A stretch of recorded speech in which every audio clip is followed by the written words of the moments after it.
Надо что-то делать. Надо что-то делать. Не правда ли знакомая ситуация? И действительно, один из самых важных навыков, которые приобрел человек в процессе своей эволюции, это умение разводить огонь и делать костер. Для любого костра нужны дрова. Если вы хотите делать просто пищевой костер, то вам серьезных дров не надо. Вообще, по функциональности костры бывают разных типов. Самый простой это, и самый быстрый – это вот для быстрого приготовления еды на привале. Для костров более серьезных уже нужно заготавливать толстые дрова. Это может быть костер на длинную стоянку. Ну, например, вы идете в водном походе и встали на дневку, так называемую, на несколько часов. Тогда уже надо заготавливать нормальные дрова. Ну и самый ответственный костер – это костер для ночевки. Потому что он должен быть сделан так, чтобы он горел хотя бы, по крайней мере, 4 часа без наблюдения. Вот эти вот мелкие еловые сухие ветки очень хороши для розжига. Собственно, поэтому я их собираю. Я их собираю со стоячих деревьев, потому что в таком случае они сухие. Если их собирать лежачие, то они будут мокрые. Когда сухая погода, вот эта мелкая еловая веточка, которую называют еще паутинка или порох даже, она лучшее средство для розжига костра. Прежде чем разводить костер, нужно обязательно подготовить место для костровища, для того, чтобы не устроить лесного пожара, самому не сгореть и лес не спалить. Значит, для этого можно использовать саперную лопатку. Значит, нужно снять весь растительный опад. В разных типах лесов это может быть совсем небольшой слой, а может быть довольно большой слой, вплоть до полуметра. Но если нет саперной лопатки, как у меня, то можно использовать просто ногу. Нужно расчистить зону такой величины, который у вас предполагается костер, плюс еще сантиметров 10-15. Потому что от костра идет довольно сильное инфракрасное излучение, и опад может загореться даже не от огня, а просто от излучения.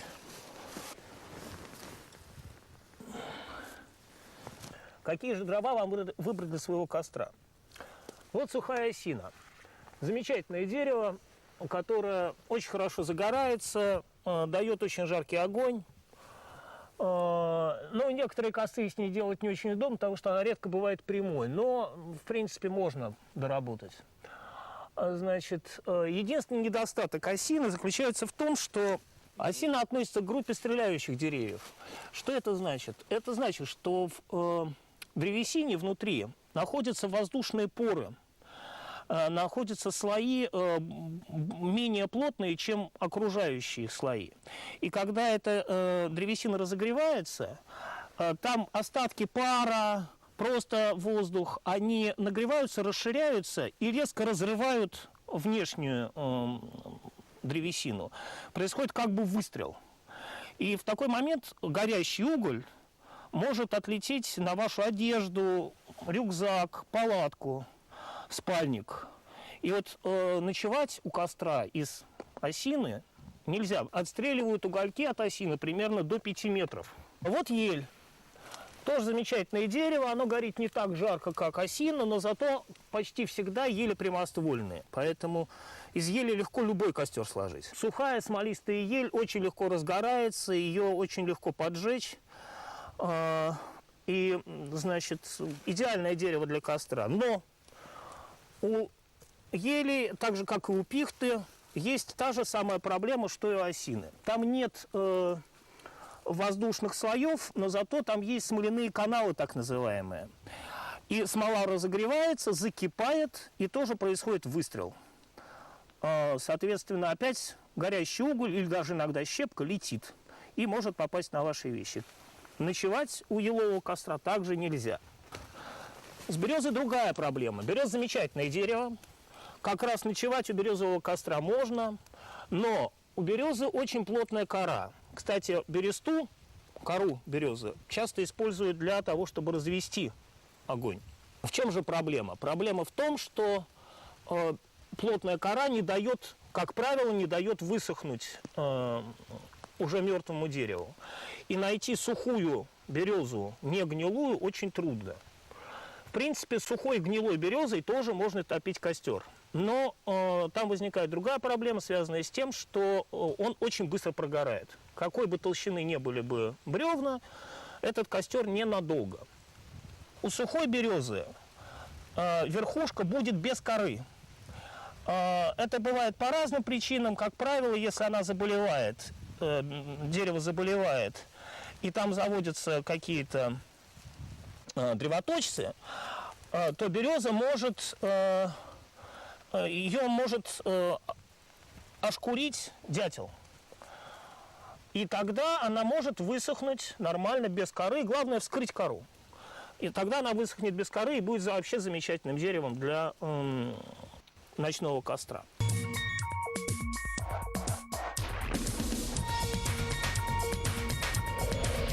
Вот сейчас пошел небольшой дождь. И я напоминаю о том, что лежащие на земле дрова собирать не имеет смысла. То есть, если уж совсем никаких дров нет, то придется прибегнуть. Но вообще горизонтально лежащее дерево, оно всегда мокрое. Вот даже такое большое дерево, толстое, все равно мокрое из-за того, что оно лежит горизонтально. Вот у таких больших деревьев, конечно, нижняя часть, как правило, будет сухой. Но пилить или рубить такой огромный ствол ради того, чтобы использовать только половину от него, не совсем имеет смысл с точки зрения трудозатрат, которые пойдут на этот процесс.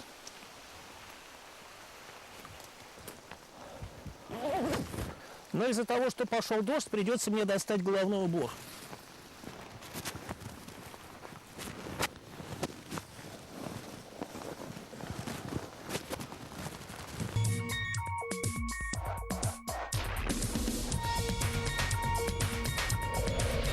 Есть несколько способов заготовки дров для крупного костра нормального. Самый старый и самый классический – это с помощью топора. Значит, топоры бывают разные. Вот это довольно крупный. Но вот сейчас-то я убираю сучок, а потом мы будем рубить уже дерево.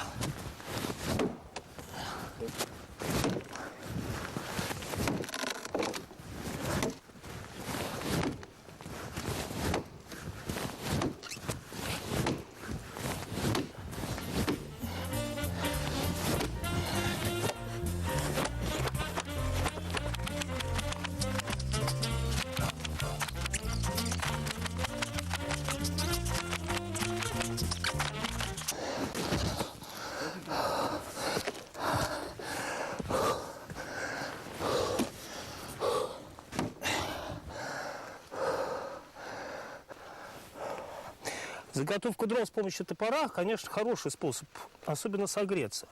Но для нашего костра я дрова заготавливал с помощью обычной большой ножовки.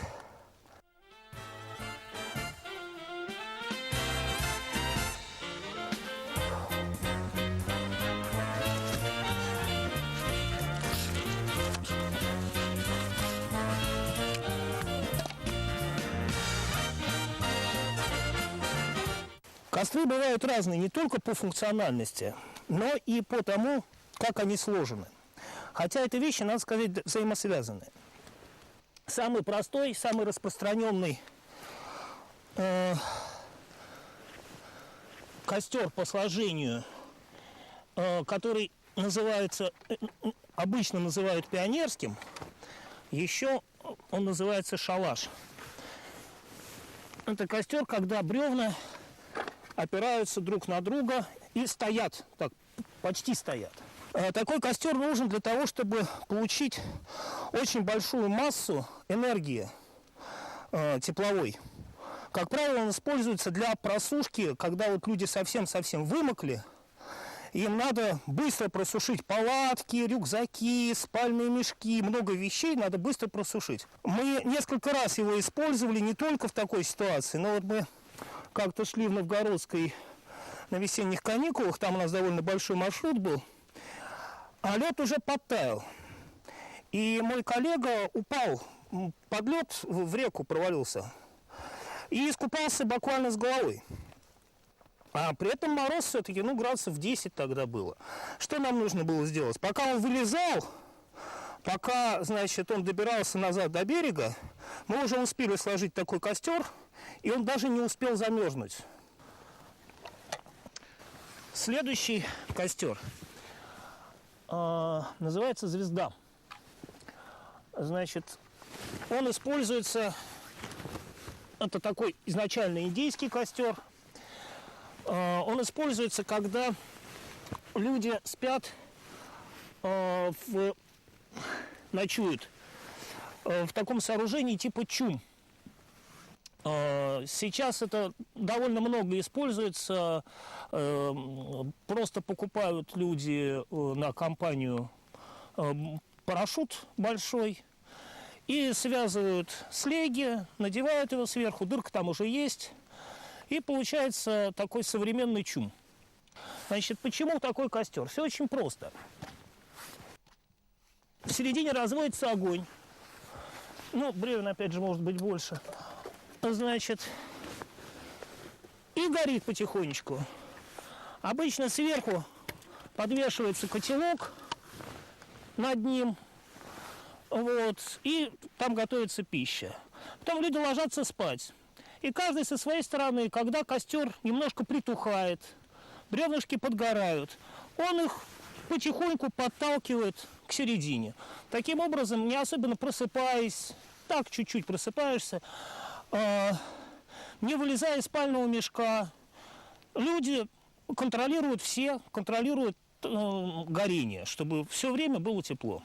Следующий костер, который у нас будет, называется «Надья», но для него нам нужно 4 колышка, за которыми я и пошел.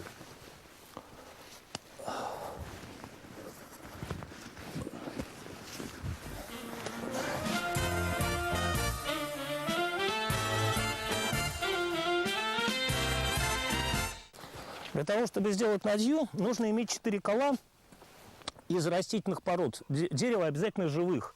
Потому что они не прогорают. То есть они прогорают, но сильно дольше. Вот сейчас мы их сделаем.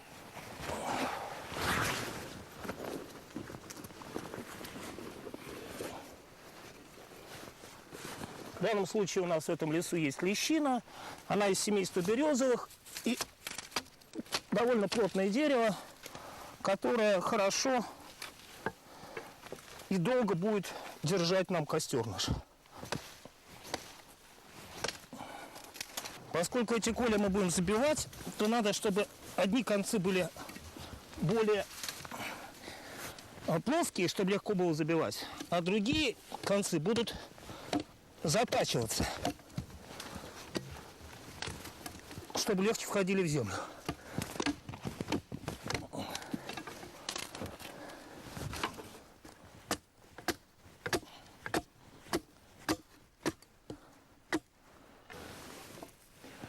Если в лесу нет лещины, то можно использовать любые другие породы деревьев. Может быть дуб, может быть ясень, может быть береза. Главное, чтобы это была не липа и не были хвойные, потому что в противном случае они сгорят быстрее, чем ваши дрова.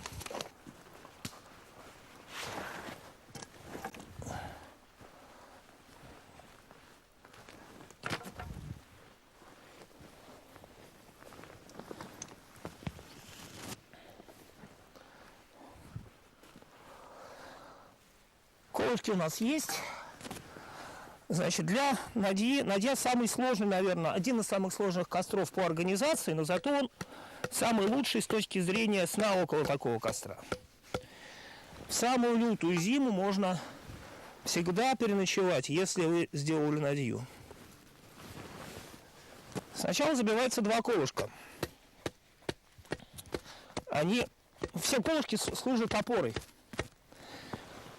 После этого заготавливаются дрова. Значит, в чем заключается подготовка дров? В том, что одна сторона, то есть обе стороны противоположные, протесываются. А иногда, если много народу и есть силы, в бревнах также выбираются желоба.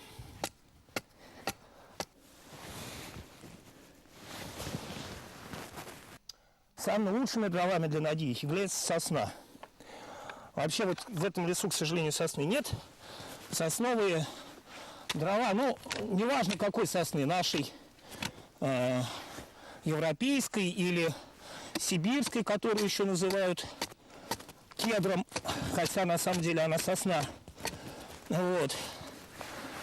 Почему? Потому что сосна очень хорошо загорается, очень ровно горит, и вот как раз сосна никогда не стреляет. Поэтому при сосновом костре главное во сне не сгореть от того самого инфракрасного излучения. У меня друзья однажды сделали надью, зимой мороз был сильный, и легли слишком близко к ней, где-то метрах в 2. Они не загорелись, они получили термические ожоги прямо через одежду, которая на них была. Вот, поэтому рядом с костром надо всегда помнить вот о таких вещах.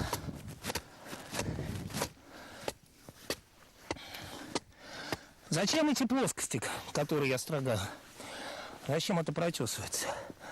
Между бревнами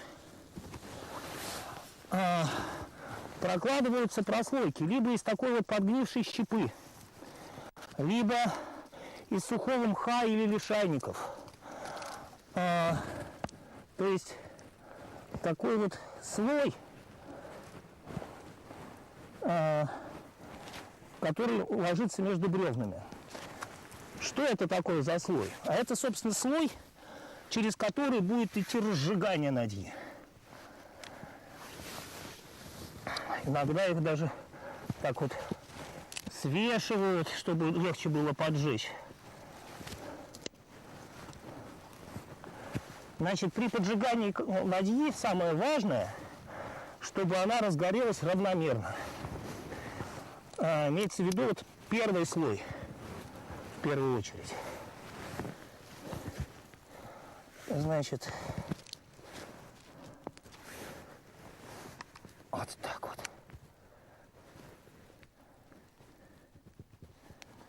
Ну, вот, когда положено уже второе бревно, забиваются следующие колья.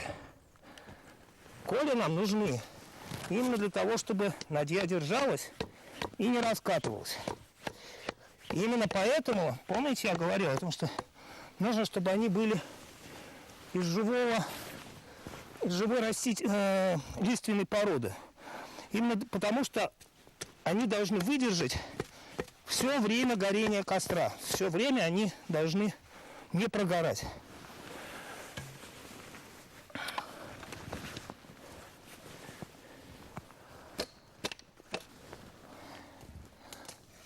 Этих бревен вот мы сделали 3. Их может быть сколько угодно. И они могут быть намного более толстые. Чем они толще, чем их больше, тем дольше будет гореть костер. Значит, после того, как надья сложена, причем вся, вот она делается полностью вся. Вот у нас 3 бревна, может быть больше, да? Нижний слой, вот там, где у нас лежат щепки, там мох, в общем, разжигательная часть, он равномерно быстро поджигается со всех сторон. И тогда постепенно разгорается верхнее бревно, потом огонь постепенно забирается наверх.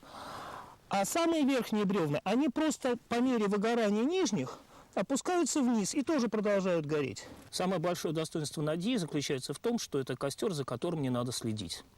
Ее довольно трудно собрать и равномерно поджечь, но больше она беспокойств не доставляет.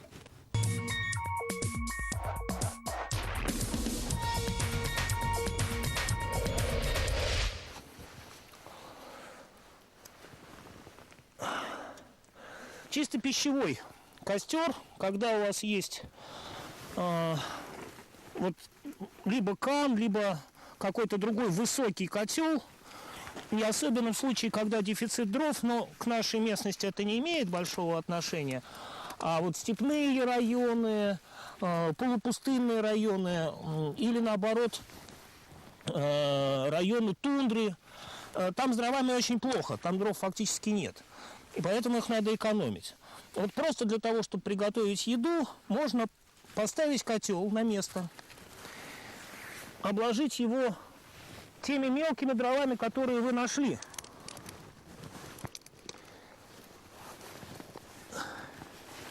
и поджечь их.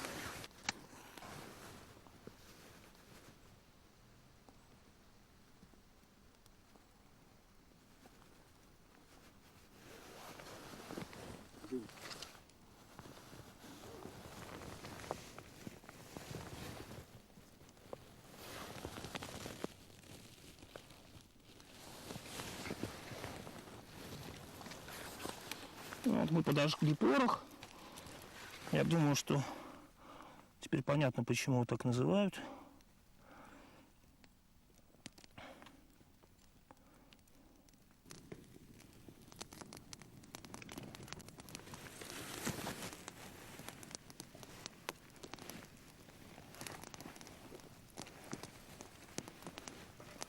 Вот. У меня есть друг азиат, который как раз вырос в Туркмении. Он считает это очень медитативным занятием, вот так вот все время сидеть, ломать веточки и подкладывать их в костер. Вот слышите, костер потрескивает. Это вот та самая стрельба, про которую я говорил. Но это вот маленькие тоненькие веточки. А вот представляете, как может выстрелить большое толстое бревно. Вот обратите внимание, вот с этой стороны уже появились пузырики. Значит, вода закипает. Еще чуть-чуть, и она будет кипеть.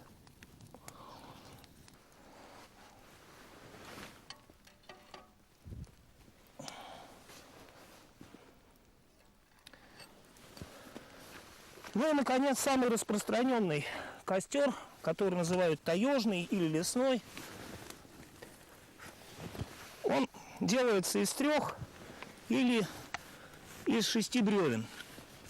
В зависимости, опять же, от времени, которого вы собираетесь около него провести. Он состоит из 2 бревен поменьше размером,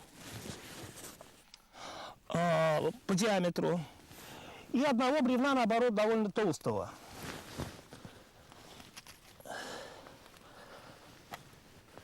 Ну, вот когда он из 3 бревен состоит. Вот маленький разведенный костер, который мы сделали из костра такого чисто пищевого. Сначала разводится, потом кладутся 2 несущих бревна и 1 бревно основное горющее. Почему нижние бревна тоньше, а верхние толще? Все очень просто. Так же, как в надье, нижние бревна почти не горят или горят заметно медленнее. А, соответственно, верхнее бревно, оно горит в основном. Какие достоинства этого костра? Ну, во-первых, он тоже долгий, как надья. Ну, не как надья, чуть быстрее, он не так много бревен. Он очень экономичен. На нем, в принципе, очень удобно готовить. Вот на надье готовить вообще невозможно.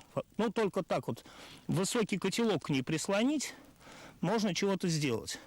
Чтобы таежный костер меньше дымил, его особенно в начале следует подкормить воздухом. Делается это просто. На самом деле можно использовать любую плоскую вещь для того, чтобы дать побольше кислорода. И вот вы видите, да, сразу огромное количество огня. И дым почти исчез. Я говорю, что на таежном костре удобно готовить. Но вроде бы так непонятно. Ну, котел можно подвесить сверху, там, на палке, на тросике. А сковородку-то как ставить? Это все очень просто. Когда костер уже разгорелся, можно подойти, воткнуть топор и сдвинуть верхнее бревно на нужное расстояние. Вот уже вот, ну, можно сильнее отодвинуть. Вот уже сюда можно поставить и котелок. Была бы сковородка, мы могли поставить сковородку. И здесь это все моментально будет готово.